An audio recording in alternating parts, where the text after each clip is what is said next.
Right, so question 22 is another algebra question. In part A, we're asked to simplify 3x squared y to the 4 all cubed. Okay, bit of advice here. When you see a problem like this, I would suggest writing it without the uh, index here.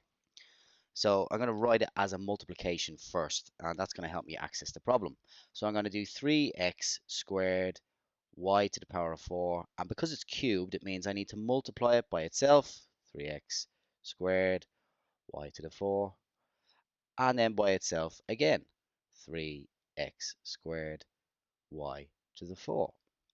Okay, and then what we're going to do is just multiply across, starting with the numbers. So 3 times 3 times 3, 27.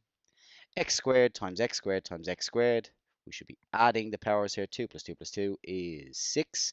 And then y to the 4 times y to the 4 times y to the 4 going to give us y to the power of 12.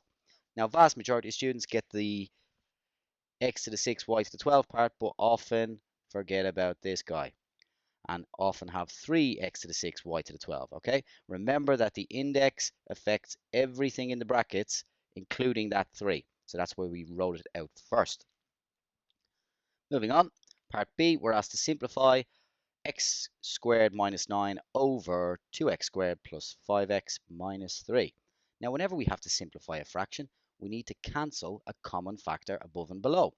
So what I'm going to have to do is to factorize the top, factorize the bottom, and then we can cancel out.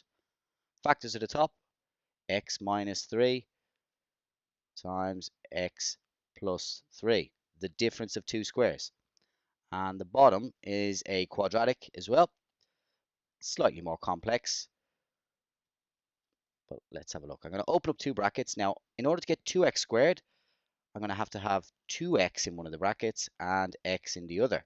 Okay, 2x times x will give me that 2x squared I need.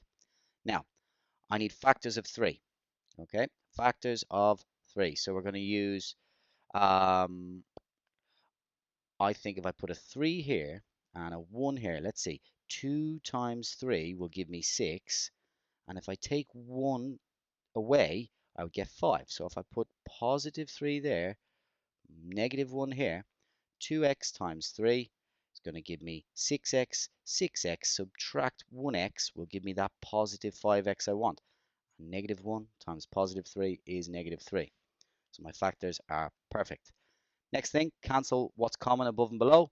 X plus 3 cancels out with x plus 3, leaving us with x subtract 3 over 2x subtract 1. Now you can keep these in brackets if you wish. But that's the question.